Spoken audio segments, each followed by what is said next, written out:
बात हो रही थी डॉन में कहा जी पॉलिटिकल इंस्टेबिलिटी की वजह से आईएमएफ पैसे नहीं दे रहा है। आईएमएफ बड़ा नेक है, वो बड़ा हमें कहते हैं हम अच्छे बच्चे बन जाएं, लेकिन पॉलिटिकल इंस्टेबिलिटी तो है, मगर आईएमएफ साहब आपकी वजह से है ये इंस्टेबिलिटी। हमने बिल्कुल वही किया जो आप हमें बताते रहे और इन सब नालायकों ने आपकी बात मानी और आज हमें भिखारी बना दिया। ये आप फरमाते हैं कि हम भिखारी हैं। जय हिंद दोस्तों, मैं महेंद्र शर्मा स्वागत करता हूं वन वर्ल्ड हिंदी में आपका। उम्मीद करता हूं आप खुश और स्वस्थ है। दोस्तों आइए दिखाते हैं पाक मीडिया के एक और लेटेस्ट डिबेट जिसमें कैसे डिस्कशन किया जा रहा है कि पाकिस्तान को अगर किसी ने भिखारी बनाया है तो वो सिर्फ और सिर्फ आईएमएफ है, क्योंकि आज पाकिस्तानियों ने ऐसा कोई सोर्स पैदा नहीं किया जिससे कि पाकिस्तान की रेवेन्यू को जनरेट करने में कोई भी सहायता मिल सके।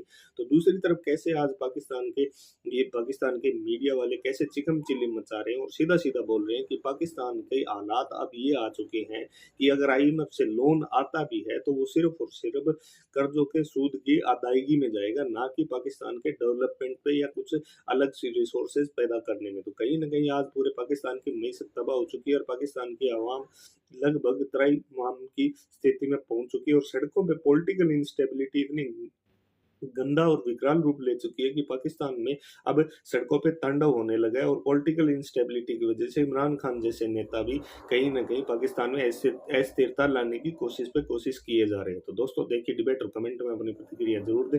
लास्ट में आपसे रिक्वेस्ट करूंगा, चैनल पर नए हैं तो चैनल को सबसे पहले सब्सक्राइब करें, लाइक शेयर कमेंट जरूर करें। दोस्तों जय हिंद, वंदे मातरम, भारत माता की जय। दोस्तों बात हो रही थी डॉन में कहा जी पॉलिटिकल इंस्टेबिलिटी की वजह से आईएमएफ पैसे नहीं दे रहा है। आईएमएफ बड़ा नेक है, वो बड़ा हमें कहते हैं हम अच्छे बच्चे बन जाएं, लेकिन पॉलिटिकल इंस्टेबिलिटी तो है, मगर आईएमएफ साहब आपकी वजह से है ये इंस्टेबिलिटी। हमने बिल्कुल वही किया जो आप हमें बताते रहे और इन सब नालायकों ने आपकी बात मानी और आज हमें भिखारी बना दिया। ये आप फरमाते हैं कि हम भिखारी हैं। जी ज़ल्मे खलीलज़ाद साहब ने फरमाया है, जो कि बड़े काया डिप्लोमेट और अमेरिकन इस्टेब्लिशमेंट के बड़े अंदर के आदमी हैं, कि जी ये इंसान बने। मुराद ये कि खान साहब को गिरफ्तार करना, ये सारी कहानी बंद करें।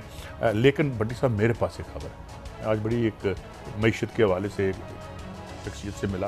वो कह रहे हैं कि वो जानबूझ के हमारी आर्म ट्विस्ट कर रहे हैं, वो चाहते हैं कि हम बिल्कुल नाक रगड़ें उनके सामने। हालांकि वो इसहाक डार साहब को उन्होंने नाक में दंग भी किया हुआ है। इसहाक डार साहब ने भी जो हमारे साथ फरमाया है वो आपके सामने है, मगर अब वो न जाने क्या एजेंडा उनका, वो क्या हमसे करवाना चाहते हैं। कैसा ज़ल्मे खलीलज़ाद को तो हमारे कामों में इंटरफेरेंस नहीं करना चाहिए, लेकिन ये जो कहते हैं सियासी अदम इस्तेकाम, ये तो 13 जमातें मिलके लाए हैं। आपने तो इमरान खान पे इल्ज़ाम ये लगाया था कि वो ना तजर्बाकार है, उसने इस मुल्क को लाया और हम 6 महीने में अगर ना किया तो मेरा नाम बदल देना। इस तजर्बाकार और टीम ने स्क्रिप्ट के मुताबिक चल रहे हैं और आपकी ये खबर 100% ठीक है। जान के ऐसे क्राइसिस लाए जा रहे हैं, ऐसी इकानमी को तबाह लाया जा रहा है और ये लूम में है कुछ लोग। डॉक्टर इशफाक हसन साहब ने कहा था डिफॉल्ट मुल्क मजाक नहीं होता, लेकिन कोई अगर खुद करवाना चाहे, वो मैं आज तक उनका ये जुमला नहीं भूलता। मेरी इतला है दानिस्ता या गैर दानिस्ता कोई गैर मुल्की एजेंडों पे चल रहा है और इस मुल्क को इस नैश पे ले जा रहे हैं कि वो कहें जी ये इसको भी छोड़ो उसको भी छोड़ो, हमें सिर्फ एक वक्त की रोटी दो। जिस कीमत पर कायद साहब महंगाई पहुंचा दी है आपने, डॉलर पहुंचा दिया, बिजली की कीमत पहुंचा दी है, पेट्रोल तो यार की कीमत, भट्टी साहब आपको अपनी जात से आगे कुछ नजर ना आए, अपने जाती, अपने खानदान, अपने निजी कारोबार के मफाद से आप 1 इंच आप आगे देख नहीं सकते। वो इमरान खान की इन्हें कुकड़ी चुक के ले गए। इमरान खान फर्स्ट टाइम उनको एहसास हुआ है कि इस मुल्क किधर 1 नंबर तो नहीं होने लगा, नहीं शक जे पे है। इमरान खान होना तो कोई नहीं खराब कर दिया। पीपल्स पार्टी और नून लीग हमेशा एक दूसरे के मुखालिफ से लेकिन डील करके बच जाते थे। एहतसाब को पहिया गो के अब भी नहीं शबाब चल नहीं सका। इमरान खान ने एनआरओ देने से नहीं मानना। मैं कह रहा हूँ इमरान खान साहब जो उन्हें सदर पाकिस्तान आरफ अलवी साहब ने ऑफर दी थी, इनको डील देने सिर्फ एनआरओ पीडीएम वालों को, तो इमरान खान के पर्चे 15 दिन में सी के सी खत्म हो जाएंगे।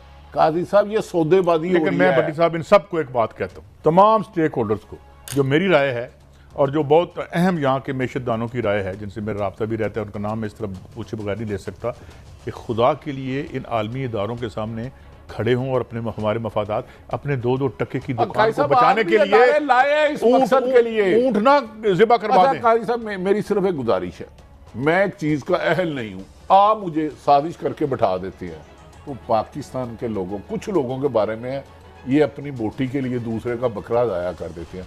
तो ये अपने चंद केस ख़त्म कराने के लिए, लूटा हुआ माल बचाने के लिए 22 करोड़ अवाम के भट्टी साहब बन गए। भट्टी साहब, मैं आपको खबर देता हूँ, कल डॉक्टर इकरामुल हक साहब के आर्टिकल में उन्होंने रेफ़र किया था कि, और हमारी खबर रह गई थी कि एक जो डेट रिपोर्ट आती है स्टेट बैंक की, उसमें पता चला है कि जितनी वसूलियाँ हैं वफाक की जो वसूलियाँ होती हैं, जो सूबों को पैसे देने के बाद, वो उसमें 400 अरब या 200 से 400 अरब और डालेंगे तो सिर्फ कर्जों पर सूद दे सकेंगे। अभी डिफेंस बजट इधर पड़ा हुआ है, सरकार की जो आपकी सिविलियन गवर्नमेंट है उसका बजट इधर पड़ा हुआ है, तो करोगे क्या?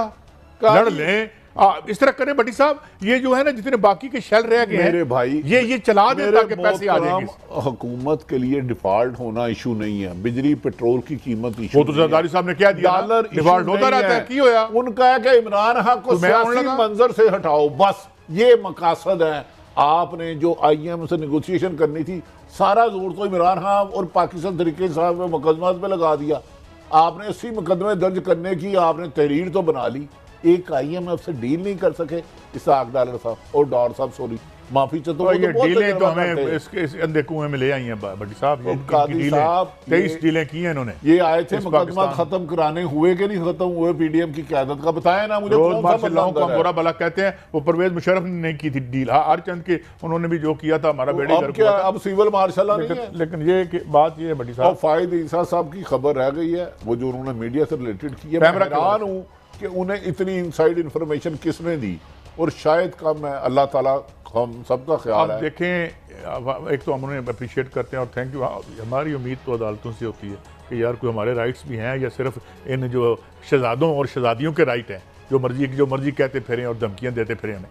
बात यह है भट्टी साहब की, कोई अभी मुझे ऊपर बता रहे थे 140 जो फार्मास्यूटिकल्स हैं, 1300 दवाइयाँ उनकी इंपोर्ट हमें चाहिए।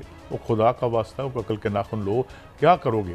क्या बनेगा यहाँ पे? आज सारे रॉ मटेरियल हमें चाहिए, लाइफ सेविंग ड्रग्स के लिए हमें जो सिलसिला चाहिए। काजी साहब, ये हुकूमरानों के मसाइल नहीं, आप गलत बात कर रहे हैं। आज देखा नहीं, सुप्रीम कोर्ट का हुक्म है 90 दिन में इलेक्शन होने चाहिए। आज चीफ सेक्रेटरी IG पंजाब जाकर थे 5 महीने में हमने इलेक्शन ही नहीं कराने। उन्होंने चीफ जस्टिस के हुक्म को हुक्म ही नहीं समझा। अनबिलीवेबल। कादी साहब, ये जिस मकसद के लिए आए थे वो पूरा हो रहा है, उनके मुकदमात खत्म हो रहे हैं, इमरान खान को कॉर्नर किया जा रहा है। We are behaving as if there is no tomorrow. हम इस तरह बिहेव कर रहे हैं कि जैसे कल नहीं आना। अभी मुझे बताया जा रहा है कि सिर्फ एक सऊदीया का बैंक जो हमारी ऑयल की LC खोल रहा है, तो इसमें यार बेहतर है मिलजुल के कुछ बताएं, देखें क्या होता है। हाँ, लेकिन भट्टी साहब मैं एक बात आपसे करना चाहता हूँ, री-इमेजिनिंग पाकिस्तान, इसमें खाकान अब्बासी साहब हैं। अगले दिन मैं इंटरव्यू देख रहा था और उनके फरजांदे अर्जुमंद की भतीजा बैठे हुए थे और उन्होंने हमें धमकी दी कि हमारा बच्चा भी इस सियासत में आ रहा है। एक घड़ी उनको भी मिली थी। वैसे भट्टी साहब, आप डंडी मार जाते हैं, कुछ घड़ियां हमारे पेशे में भी आई थी, हमारे प्रोफेशन में भी आई थी, वो उन घड़ियों का बात नहीं करते। उन सबसे पहले कार्रवाई करो और मेरे से करो। मैं तो कह रहा हूं सबसे पहले सहाफियों का एहतसाब होना चाहिए। जिस दिन सहाफियों को जजों से ज्यादा गाइडलाइन होना चाहिए। मैं कह रहा हूं बहुत काम ठीक हो जाए। लेकिन बड़ी साहब, जब हमें घड़ियां मिल जाती है तो फिर को हमारी जुबान पे बोलने में कोई असर पड़ता है, या हम और दिल काला हो जाता है, फेर हो जाते हैं? ख्वाजा आसफ सब कितना बोलते रहे, 5 घड़ियां लेके, वो अल्लाह के बंदे, वो तेरे ये 2 हाथ रहे, 5 घड़ियां मुंह दिलानी है। अनबिलीवेबल। वो बेड शीट ले गए, वो कह रहे थे मुलाजमों में बांट दिए। कादी साहब, वो बुखार नहीं देते अपना किसी को, और ऐसे इकबाल साहब ने भी पैसे दिए हैं उसके, पता नहीं। एक बात बता दूं, मुबैना इतला है, ख्वाजा साहब हो सकता है कल किसी प्रोग्राम में 5 घड़ियां दिखा दें। एक घड़ी इतने की बिकी है जिसका 10 मरले के 2 घर आ सकते हैं। बस ये ख्वाजा साहब की घड़ी की बात करें। हाँ, तो और मेरे को रहनी घड़ी कितों होनी है भाईजान? भट्टी साहब, ये घड़ियां ना होती तो हम पे बुरी घड़ियां। ख्वाजा साहब 6 की 6 दिखा दें कल। मेरी बात एक बिकी है जिसमें 10 मरले का लाहौर में अच्छा घर आ सकता है। इन घड़ियों का खेल ना होता तो हम पे बुरी घड़ियां ना आती।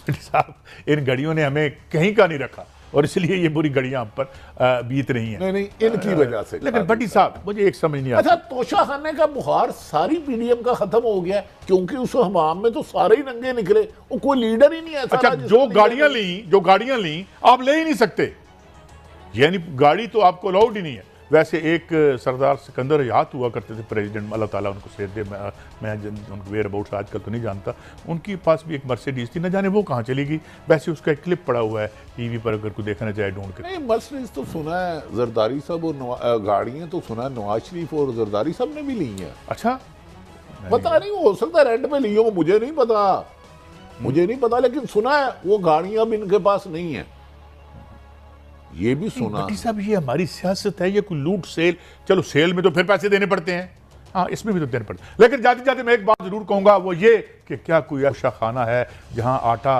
15% पे मिल जाए, रोटी 15% पे मिल जाए, बच्चे की फीस 15% पे मिल जाए? शर्म से डूब मरने को दिल करता है मेरा।